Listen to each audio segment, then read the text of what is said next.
Geliefde gemeente, op hierdie 5de Lydingssondag tree ons dieper in op die pad van Christus se lyding. 'n Pad wat nie altyd net oor pyn en opoffering gaan nie, maar 'n pad wat ook op vernuwing en nuwe lewe gaan. In hierdie week word ons geroep om ernstig te kyk na ons eie lewe, om soos Efesiërs 4 vir hom sê, die ou mens af te lê en die nuwe mens aan te trek, die nuwe mens wat in God geskaap is. Hierdie is 'n tyd van selfondersoek, van bekering en die bewuslike keuse om anders te leef en as dit nodig is om te breek met dit wat ons van Christus af wegdryf. Daarom gaan ek vandag vir ons 5 kerse doodblaas, een vir elkeen van die lydingsweke wat reeds aangebreek het. 'n Herinnering dat die lig al hoe meer in hierdie tyd verdof, soos ons nader beweeg aan goeie vryheid, die kruisiging en die dood van Jesus Christus. Kom, ons word stil en ons word rustig, en ons dink na oor hierdie lydingstyd.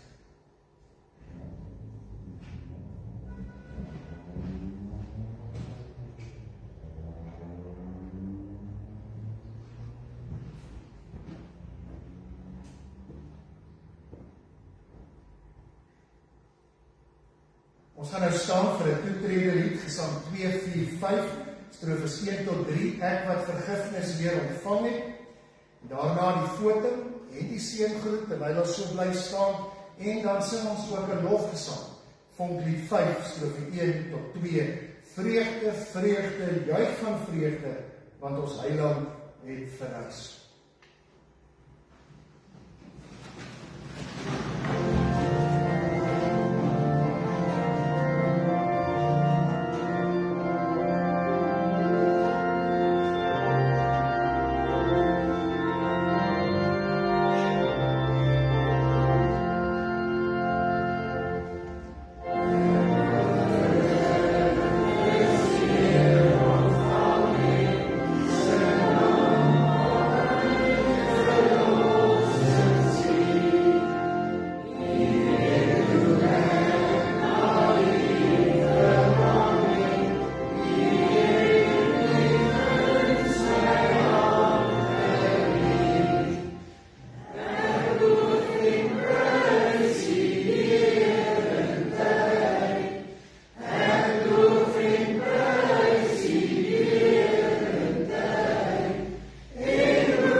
die eer en dank vir die genade.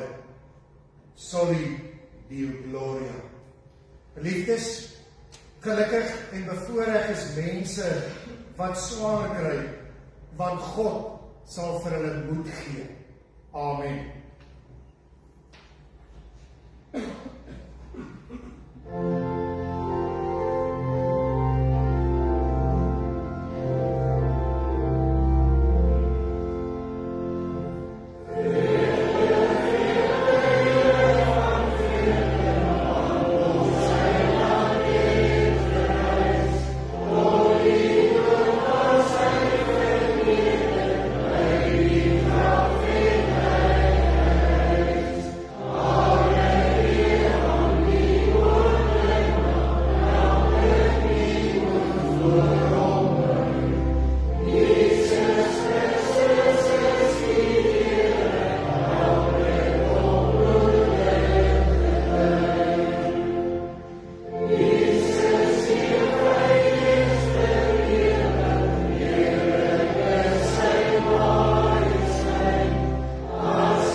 Terwyl ons net so bly sit, kom ons bely ons geloof saam.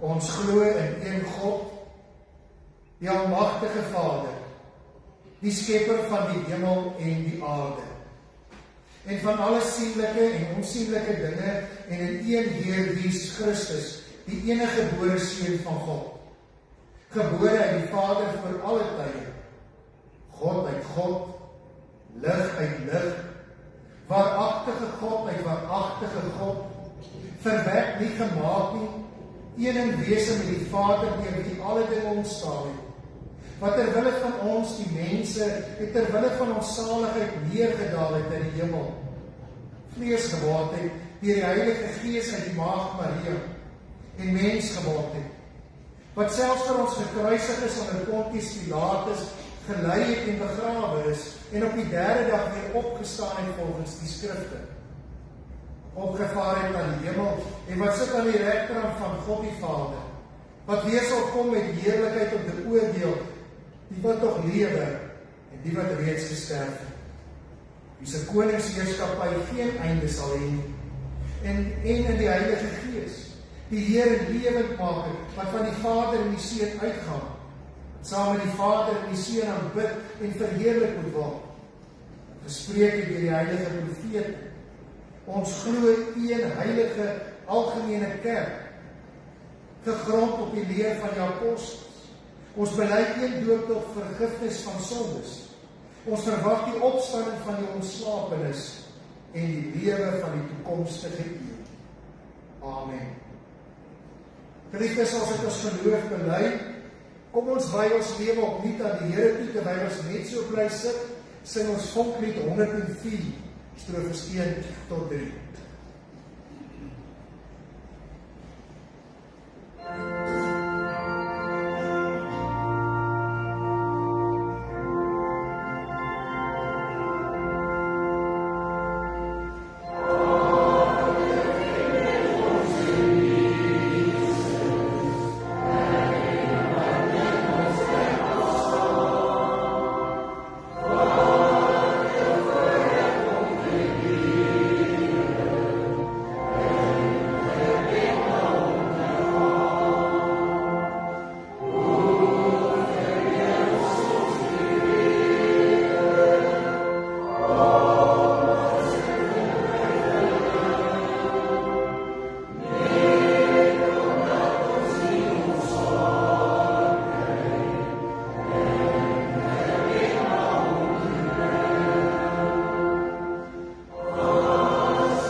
Efesiërs 4, van ons lees vanaf vers 17 tot en met vers 32 aan die einde van daardie hoofstuk.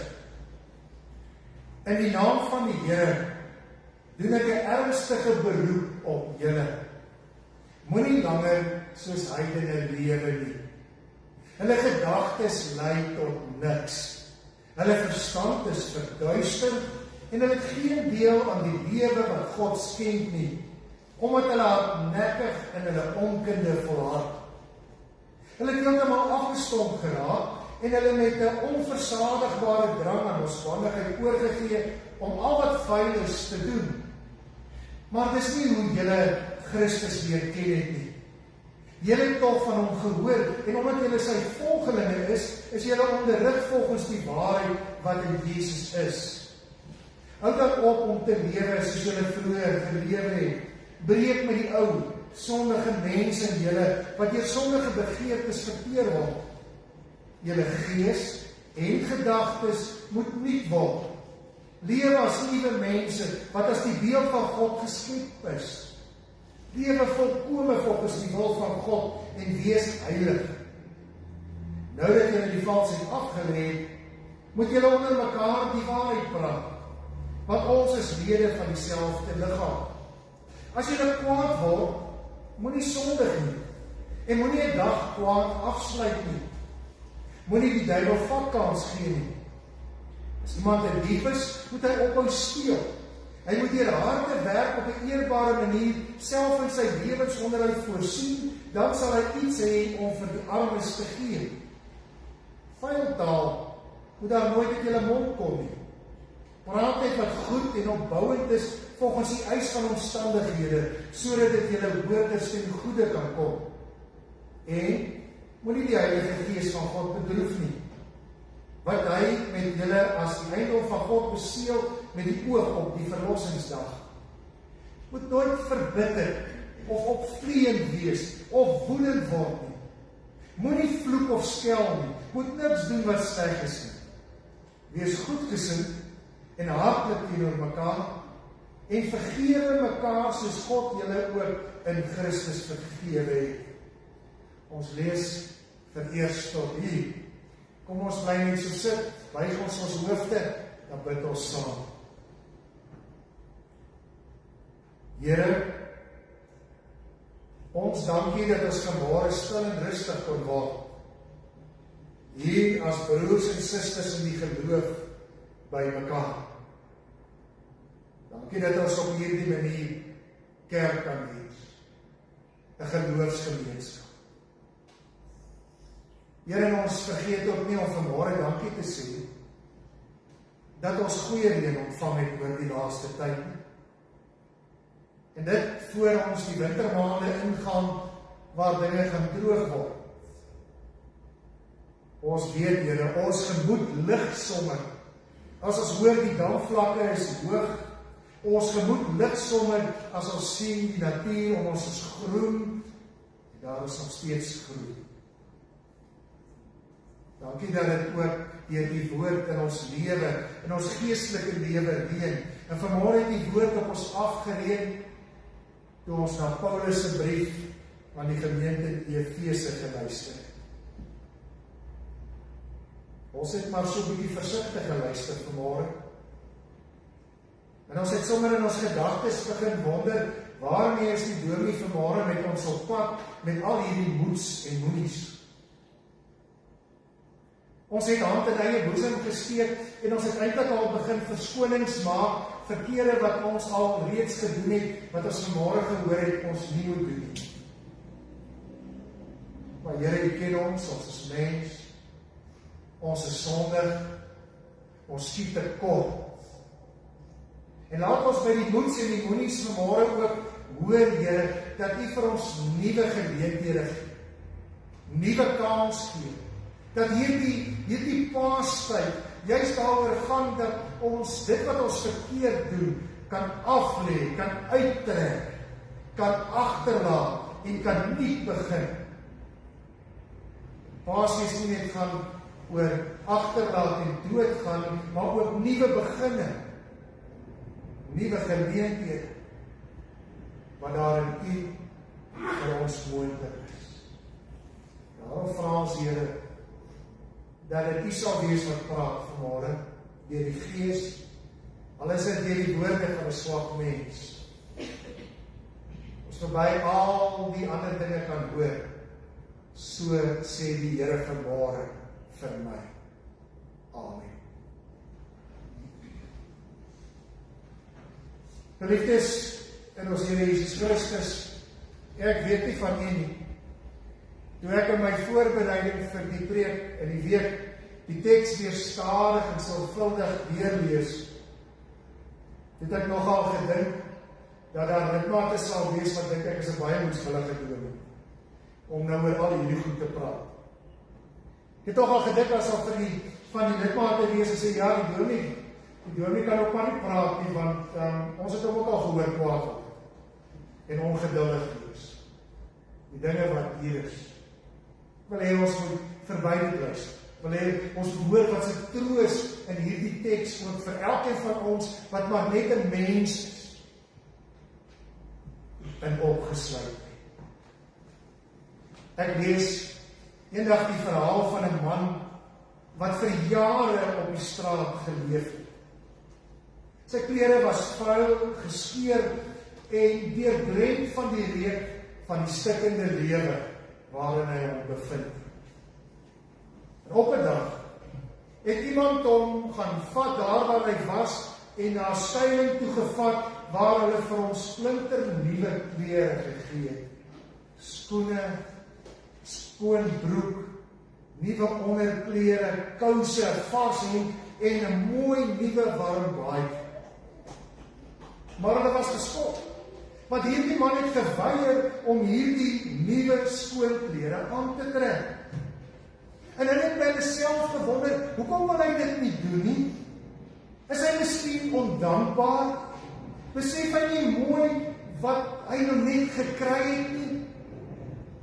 En 'n geskokte personeel het vra hom toe direk, hoekom wil jy nie die nuwe klere hê nie? En sy antwoord is wat by my vasgesteek het.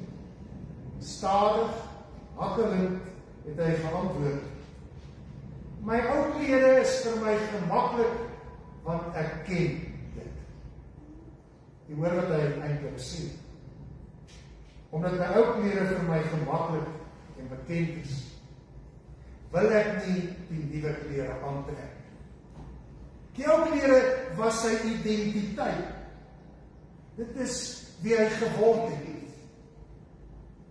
En eers later, en met baie moeite en met baie aanmoediging, het hy eintlik die ou klere uitgetrek en iets nuuts aangetrek. En nee, as net sy voorkoms het verander. Hy het skielik met die nuwe klere aan anders oor homself begin dink. Hy het anders begin praat. Hy het anders begin doen. Dit het hom meer en meer selfvertroue gegee, totdat hy sukses begin smaak. Presies die beeld waarmee Paulus hier werk, as hy vir die gemeente in Efese skryf, en daarom het ek hierdie ou storie gaan uitkrap, wat ek onthou. Natuurlik praat Paulus nie hier van letterlike klere nie. Hy praat van ons identiteit, van wie ons is, hoe ons praat, hoe ons dink, hoe ons optree. Oor wie ons was, en oor wie ons in Christus kan wees. Onthou die mense in die stad Efese, vir wie Paulus hier skryf, woon in 'n groot, skatryk, welvarende stad. 'n Stad wat ons vandag sou kon beskryf ook as 'n sekulêre stad. Met ander woorde, eenvoudig, God is nie die middelpunt van daardie stad nie. Dit gaan nie in hulle samelewing oor God nie. Mense leef selfs asof God nie werklik bestaan nie. Alles vir die mense in daardie stad draai om sukses, om plesier, om selfvervulling, om genot, om mag, om gesag en dinge soos die eie ek. Klink bekend. Inteendeel, ons lewe ook in so 'n wêreld. Dis 'n dinamies pragtige stad wat hulle in gebly het, maar is 'n plek waar mense geestelik vervreem geraak, geestelik arm geraak het, stilletjies van God af begin wegdwaal het. En in 'n artikel wat ek vir die hervormer van April 2026 geskryf het, sal binnekort verskyn onder die tema die lig met 'n hoofletter het stilletjies dowwer in die kerk geraak. Praat ek oor presies hierdie saak. Ons het afgestomp geraak. Ons doen nog 'n klomp kerkdinge, maar ons verhouding met God het begin skibreek. Paulus kyk na hierdie gemeente en hy sê dit kan nie so gaan. Hy sê julle moet dit uittrek en nuwe klere aantrek. En daar's iets radikaals aan hierdie woorde. Om Christus te ken beteken om dat jou lewe nie meer kan lyk soos in die ou tyd nie. Dit vra 'n breek van dinge wat verkeerd is en nie reg is nie. 'n radikale breek, 'n radikale omdraai, wegbeweeg van dit af. Wat jy sê, ons raak maar te gewoond aan ons eie woede, wat ons so gou kan regverdig. Ons raak so gewoond aan ons woorde wat ander mense se menswees afbreek en ander mense verkleineer. Kyk net op die televisie hoe praat mense van ander mense. Selfs magtige wêreldleiers praat af en neer en afbreekend van ander mense. Aan klein kompromieë wat ons aangaan, wat stadig maar seker 'n breuk tussen ons en God se wil bring. En stadig maar seker begin ons dink, ag, dit wat ek nou doen is nie reg so erg nie. Dis maar hoe dinge werk. Dis hoe almal dinge doen. Ek is so gemaak, hoor ek, en so laat staan, so beweeg aan, moet niks doen. En juist daar, sê Paulus, moet daar 'n besluit kom. Besluit is, ek moet die ou mens af. Dit gebeur nie van self. Dis nie iets wat net sommer spontaan gebeur. Dis iets wat ek doelbewus moet gaan stil staan, oordink en 'n besluit neem. As ons wil, kan ons dit bekering noem. Bekering is nie net 'n gevoel nie. Dis 'n keuse om sekere dade wat verkeerd is agter te laat. Dis ook 'n daaglikse keuse en dit was meer as 1 keer per dag se keuse. En nou raak Paulus baie konkreet. Hy praat nie vaag of so omdat hy bang is wat hulle van hom gaan dink om die man nie. Hy sê, lê die leuen af en begin die waarheid praat. Lê woede af en soek versoening. Lê diefstal af en begin gee. Lê foutaal af en praat woorde wat ander mense opbou. Met ander woorde, die lewe is vir hom nie 'n abstrakte idee nie. Dit word sigbaar in hoe ons leef, in hoe ons praat, en hoe ons ander mense hanteer. Dit wat ek glo in werklikheid word bepaal in hoe ek met my en van my ouers praat, hoe ek met my en van my man of vrou praat, my vriende, ja, hoe ek van en met my huishoud praat, die mense wat God elke dag op my pad stuur. Paulus sê, trek dit uit. Gooi daai ou klere weg, verbrand dit as dit nodig is. En trek die nuwe klere aan, die wil van God. Dit is die hart van die evangelie, dat God vir ons daai geleentheid gee. Dat God die gewer is van daardie nuwe klere. Dat God wat weet ons klere is vuil en sleg en sê, ja, jou klere was al baie vuil en sleg, maar hy is weer vir jou stel, nuwe skoon klere. En wanneer ek weet iewers oortree of verkeerd doen en ek jammer sê, dan kom die Here en hy sê, hier is weer vir jou 'n stel nuwe klere. Breek, trek uit, trek nuwe klere aan. Dis jou nuwe identiteit. 'n lewe wat gevorm word deur die wil van Christus. En dan, in Efesiërs 5, vat Paulus dit nog dieper.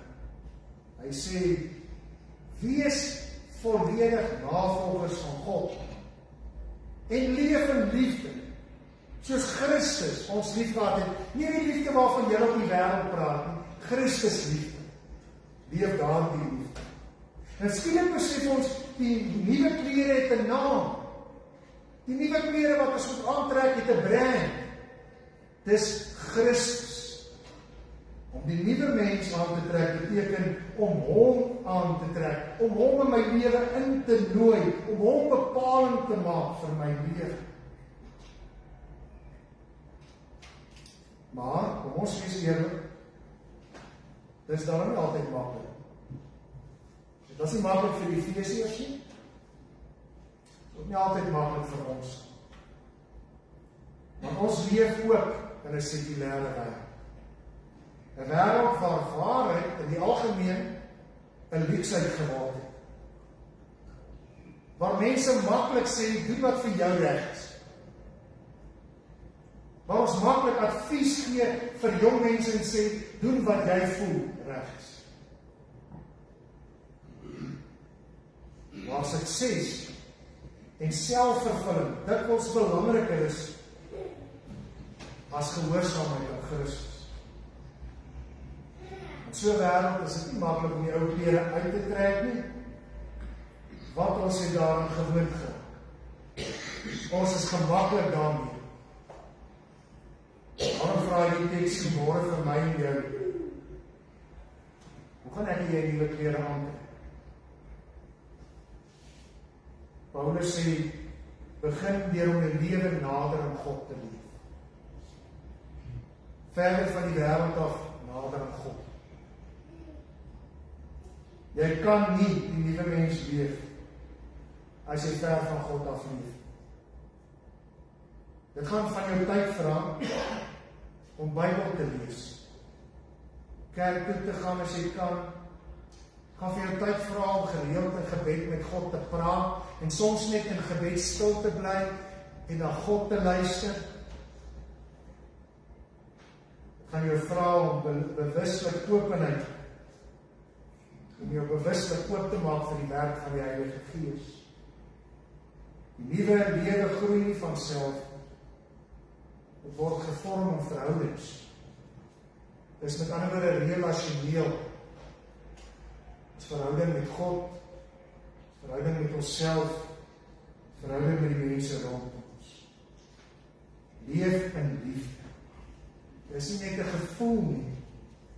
Dit is 'n selfopofferende manier van lewe. In die 5de leidingsweek van hierdie jaar is ek en jy nou op pad na die kruis. Elke week word ons ernstiger, word die lig 'n bietjie dowwer, simbolies.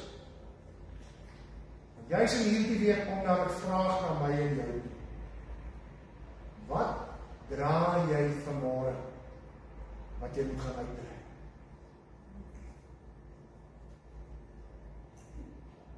Noem dit by die naam. Bely dit voor God. Trek dit uit. En trek dan die nuwe klere aan. Van waarheid. Van liefde. Van gehoorsaam. Want uiteindelik gaan dit nie oor klere nie. Uiteindelik gaan dit oor my verhouding met Christus. Of ek bereid is om hom aan te trek. Om hom in my lewe in te neem. Mag ons as gemeente hierdie lydingstyd sigbaar anders wees. Nooit perfek nie, maar net elke keer nuwe klere. Amen. Ons sluit vandag af met Paulus se woorde in Efesiërs 5, wat op hierdie woorde wat ons môre gelees het volg. Dit is die wil van God. Dis die nuwe klere wat ons moet aantrek. Paulus skryf, en ek lees nou vir ons, julle kan op die skerm volg, uit die 2022 vertaling, Stefan die Berg, Jan van der Walt se vertaling van die Nuwe Testament, Wees nabootsers van God. As sy geliefde kinders moet julle net doen wat hy doen. Loop in liefde. Leef in liefde. Julle moet ander lief hê soos wat Christus ons lief gehad het. Hy het homself ter wille van ons opgeoffer aan die kruis. In ons plek het hy sy lewe aan God weggegee soos 'n brandoffer en 'n reukoffer. Seksuele immoraliteit, vieslike gedrag wat mense se lewens besoedel en geldgierigheid in enige denkbare vorm mag nooit deel uitmaak van julle lewe. Julle moenie eens oor sulke dinge met mekaar praat nie. Leef stylvol en getrou in die waarheid soos wat dit pas by heiliges wat aan God behoort. Sy stap vulgêre taal, dwaase praatjies en vieslike gesprekke. Sulke taal pas nie by ons as heiliges nie. Gepaste taal vir ons lippe is die van danksegging. Deur ons woorde bring ons altyd dank en lof aan God. Julle moet weet dat niemand wat seksueel onrein leef of wat vieslike dinge aanvang wat hulle lewens besoedel of wat verslaaf is aan geld en besittings of wat dooie afgode aanbid ooit die koninkryk van Christus en God as erfenis sal ontvang. Hulle sal nie in Christus en God se nuwe wêreld toegelaat word. Ek lees van ons tot sover. Ons sing nou staande vonk 84 strofes 1 tot 3. Daarna kan ons weer sing.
vir u duidelik te maak oor die res van die lydenstyd.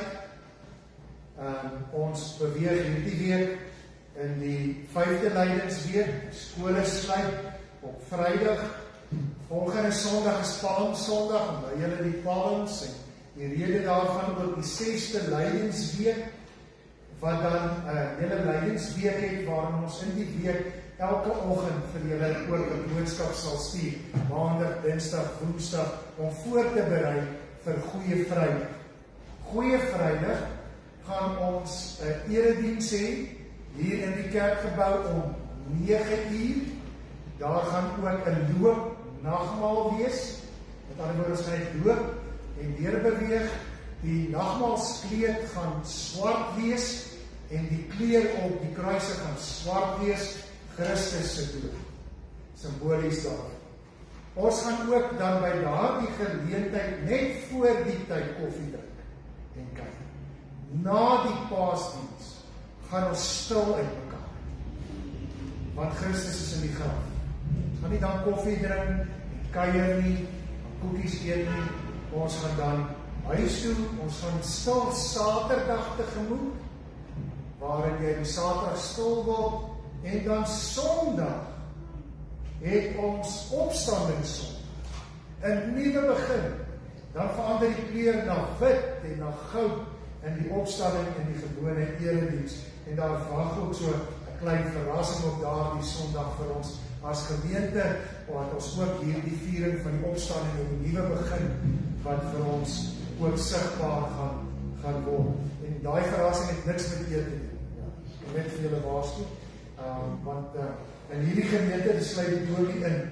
Dis ons grootste verrassing altyd as ons iewers weer kan eet. Dit het niks daar Sondag dan. So, jy hoor die Paas gebeur. Hier is 'n groot uitdaging. Ek worstel met myself persoonlik hierdie jaar met stil Saterdag op my ouderdom. Ek gaan dit oorweeg om stil Saterdag stil deur te bring, geen rugby-wedstryd te kyk nie. Geen sport daardie dag.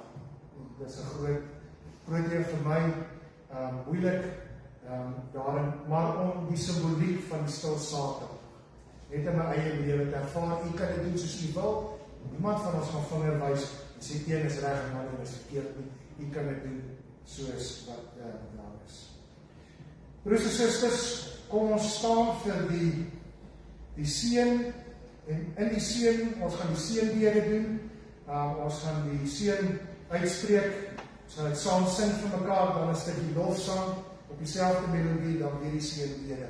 Kom ons staan vir die afsluiting en dan moet die weer daarna gaan sing.